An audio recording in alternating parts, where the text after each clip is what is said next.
Hola, buenos días. En esta sesión de estética contemporánea seguimos todavía en los temas de la unidad 1 del desplazamiento del objeto estético y lo que voy a comentar ahora es los dos primeros apartados del libro de Jacques Rancière sobre el malestar en la estética. Lo que vamos a ver está puesto en el pizarrón. Comenzamos por el asunto de la reputación de la estética muy brevemente. Ya lo platicamos, hay varios autores en la crítica de arte contemporáneo que tienen una visión negativa respecto a lo que está pasando en las teorías estéticas relativas a este arte. Hablamos del arte entre 1995 y la fecha de hoy. Y las críticas van en la dirección de que se está banalizando o de que falta profundización o de que se está abriendo la puerta a cualquier tipo de experiencia, lo que pondría en evidencia para Rancière que hay ahí un síntoma de una crisis de ciertos criterios preestablecidos acerca de qué debe ser el arte, quienes tienen acceso, lo que le permite a él proponer la idea de un reparto de lo sensible, ¿no? Que se está dividiendo capacidades, formas de acceso, incluso autoridad, es decir, la legitimidad de los discursos sobre el arte, discriminando pues ciertos grupos sociales en términos nada más como de políticos, de no tienes acceso, no se trata aquí de actitudes de desprecio quizás, sino como de clasificación, tal vez lo sean en otro nivel, pero de inicio la finalidad es exclusivamente distinguir quién tiene y quién no autoridad para hablar de arte contemporáneo y en qué sentido podría hacerlo. De ahí plantea Rancière que el reparto de lo sensible está generando algún tipo de régimen de visibilidad, es decir, un marco amplio desde donde se exige acceder a los fenómenos artísticos, no solo en términos físicos, como dónde, cuándo, cómo se puede presentar arte contemporáneo, sino incluso también sobre las propias personas, quiénes son las que pueden o no tener acceso a estos fenómenos por formación. O sea, no se dan nombres, sino más bien se exige cierto comportamiento, cierto trato, ciertas interacciones, cierto lenguaje, capacidades discursivas. El sujeto pues también ha sido claramente seleccionado por el propio régimen de visibilidad que está exigiendo del sujeto un comportamiento. Entonces, esto le permite a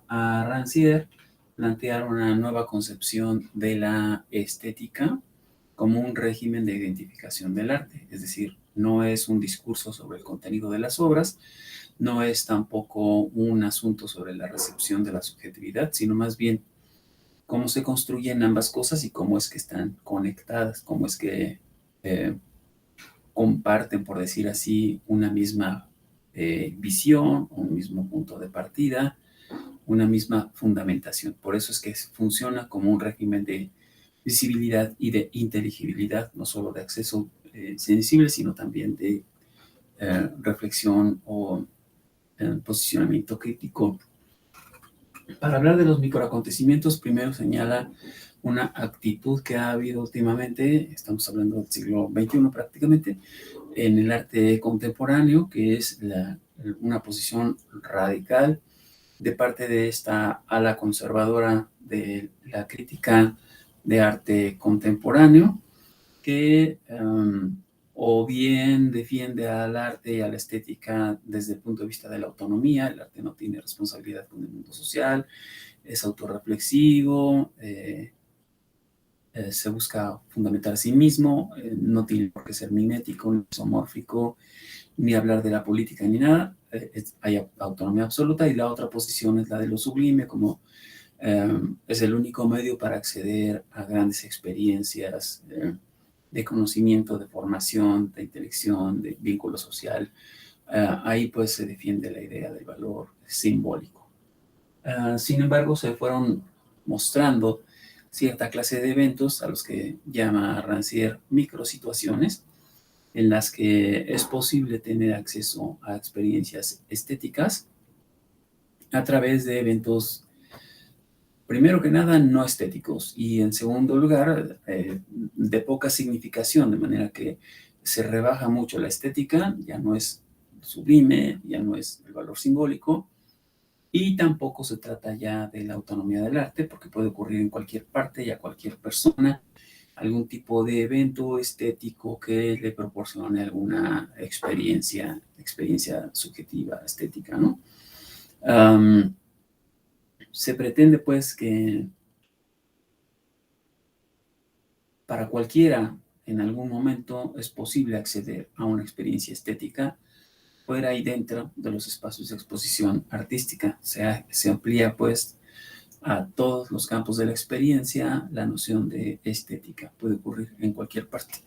Por eso es que se está problematizando la estética, porque si la conservadora está procurando cuidar el campo del arte como de acceso restringido, la idea de las microsituaciones en el arte contemporáneo está ampliando la experiencia estética a cualquier ámbito, ¿no? Por eso es que puede ocurrir el arte contemporáneo en espacios cerrados, en espacios abiertos, en espacios públicos, en espacios privados, para grupos exclusivos, para público en general. No hay una restricción estricta, pues puede ocurrir en cualquier parte y de cualquier manera, y además puede presentarse cualquier objeto, no necesariamente objetos que sean juzgados por su belleza, por su orden, por su armonía o cosas por el estilo. Esos criterios ya no funcionan para identificar ni para criticar el arte contemporáneo.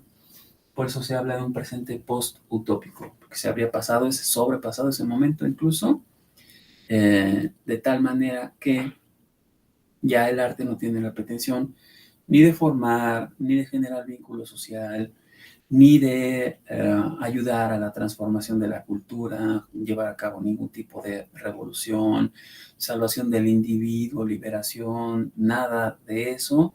Y por eso es post-utópico, porque proporciona cosas de ese tipo, pero en un nivel muy rebajado, es decir, como microacontecimientos, como pequeños eventos de experiencia personal, y no ya como movimientos culturales importantes. Por eso no hay un estilo para el arte contemporáneo, porque no habría una corriente específica que esté intentando moverse en una dirección determinada.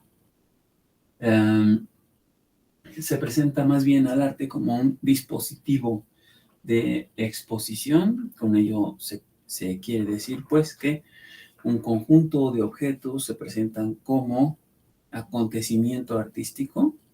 Creo que se puede ser fiel al texto de Rancière, señalando que no se trata de objetos, más bien él piensa en instalaciones complejas, en donde puede haber cuadros, dibujos, objetos, uh, papeles, recortes, cuadernos, cajas, lo que sea, en instalaciones complejas, pues, ¿no? E incluso algunas con tecnología muy compleja o con técnicas muy refinadas. Eso no cambia nada. El asunto es que es un conjunto de fenómenos, de objetos, lo que se presenta como arte contemporáneo, y no simplemente tal o cual objeto, pieza, elemento, ¿no? Como si ya por ser una cosa determinada pudiera ser arte contemporáneo. Más bien, hay un dispositivo de exposición. Y eso quiere decir que hay todo un aparato en términos curatoriales, políticos, económicos, culturales, sociales, eh, decisiones museográficas, nombres de artistas, coleccionistas, mucha gente involucrada, muchas instancias, instituciones, empresas privadas, espacios públicos, etcétera, que están trabajando juntos para que se dé un acontecimiento artístico como arte contemporáneo, ¿no? Para que se entienda que solo así está ocurriendo como arte contemporáneo. Ese dispositivo, pues, es muy complejo, que abarca muchas cosas y no simplemente alguna de ellas, ¿no? Es decir, no es nada más porque el nombre, no es nada más por el lugar, no es nada más porque un crítico diga que es arte, que algo aparece como evento artístico, sino de esos dos combinados que le dan fuerza a cada uno de esos momentos de manifestación fenoménica de algo que puede ser un objeto, que puede ser un evento, que puede ser una participación, que puede ser una interacción social, como arte contemporáneo, ¿no? Divide en varios momentos, pues, el análisis del régimen. Hay uno estético, uno ético, la idea del sensorium y el concepto de experiencia. Todos en un sentido considerablemente, pues, relajado o ambiguo, no estricto, para que se entienda cómo funciona, que hay un aspecto moral de valores, de quiénes son las personas autorizadas o no autorizadas para hablar de arte. Uh, el momento estético que corresponde al tipo de complacencia que se ofrece o de displacencia incluso, es decir, cómo afecta simplemente para bien o para mal al sujeto la experiencia con los objetos. La experiencia se comprende aquí en un sentido muy laxo, como se usa cuando se promueve el arte contemporáneo en la mercadotecnia, es decir, se propone, pues, no muy distinto a como se propondría un viaje de vacaciones, una salida a la playa, ir a la feria, es decir, como algo que proporciona, garantiza algún tipo de experiencia que vas a recordar, que vas a conservar, que vas a querer gozar y la vas a tener en cuenta, pues, ¿no? Ese es el tipo de experiencia que se ofrece, no algo así como formación, vínculo social, eh, valor simbólico. Eso ya no tiene efecto, ¿no? Tal vez sigue ahí eh, en algunas manifestaciones del arte contemporáneo, o más bien actual, pero no contemporáneo, porque no serían contemporáneos en la medida en que siguen proponiendo este otro tipo de experiencias más propias de la modernidad, como una visión crítica, reflexión, valoración moral, vínculo social. Todo eso sería propio de un arte de la modernidad. Y si se presenta de esa manera, no será, pues, propio del sensorium del arte contemporáneo. Así que el sensorium es precisamente el ámbito, la región o el régimen político donde ciertas experiencias se muestran como arte contemporáneo y no como otra cosa. Acceder a otro tipo de experiencias como la denuncia política, el vínculo social, la interacción comunitaria, serían más bien otro sensorio, por ejemplo, el de la modernidad, ¿no? O el del Renacimiento, o el del barroco mexicano, porque cada uno de esos ámbitos en donde se exige cierto comportamiento, cierta formación, cierta interacción, sería un sensorium y está predeterminado, no solo como si fuera una región de objetos en el espacio a la que uno accede, no se trata nada más de atravesar el umbral de la iglesia y ya estás en el barroco, no, sino que desde antes ya estás en el barroco cuando consideras que puedes o debes acceder a ese tipo de experiencia y que está normada, pues, ¿no? Que busca cierta clase de respuestas, que busca cierta clase de explicaciones, ciertos procedimientos de fundamentación y desde antes de que te acerques siquiera a la iglesia, ya está para ti predispuesto, predado, predefinido, sobre todo, diría yo, el sensorium propio en el que se está buscando que interactúes, ¿no? O en el que se presume que participas, del que se sabe, porque vas a entrar, que formas parte, ¿no? De ahí finalmente, pues, la idea de la metapolítica, que pondría en evidencia que todo régimen estético, todo sensorium, contiene una política. Y que contenga una política no quiere decir que es de derecha o de izquierda. Quiere decir que preestablece los criterios del reparto de lo sensible. Es decir, que se decide siempre ya de antemano en la estética la distribución de las posiciones de las personas en la participación, en la interacción, eh, en la comunicación. Como tú sí puedes, tú no puedes, tú tienes derecho, tú no tienes derecho, él sí entiende, él no entiende, él sabe, él no sabe, etcétera, ¿no? Como condiciones de operación, pues.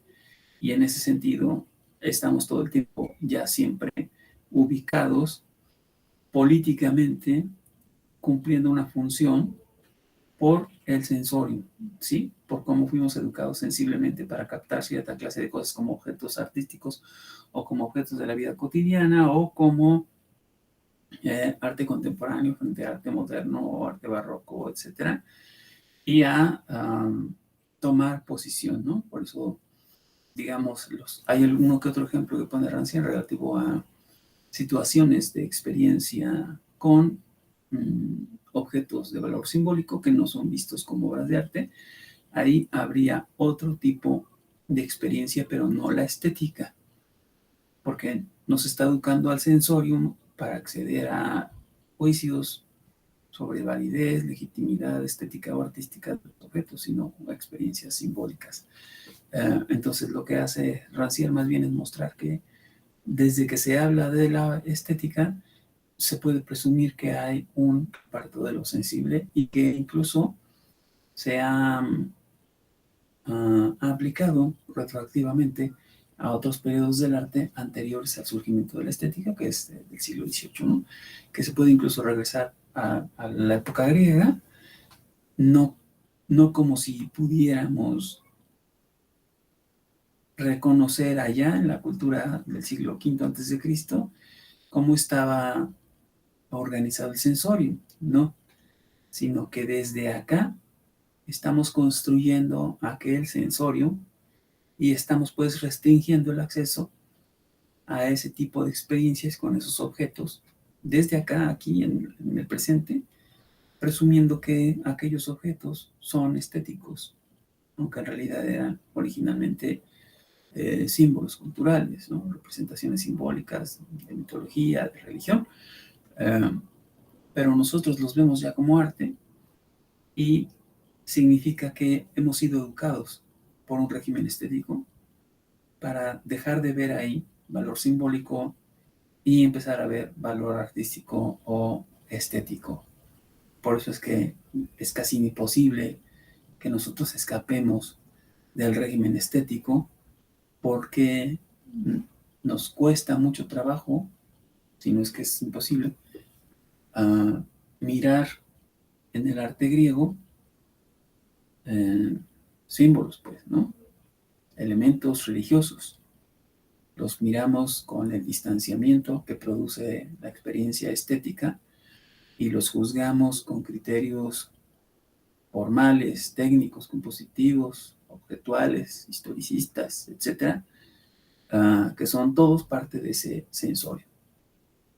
Así que para Rancière es muy claro que siempre hay una política en la estética. Bueno, este es el tema de Rancière.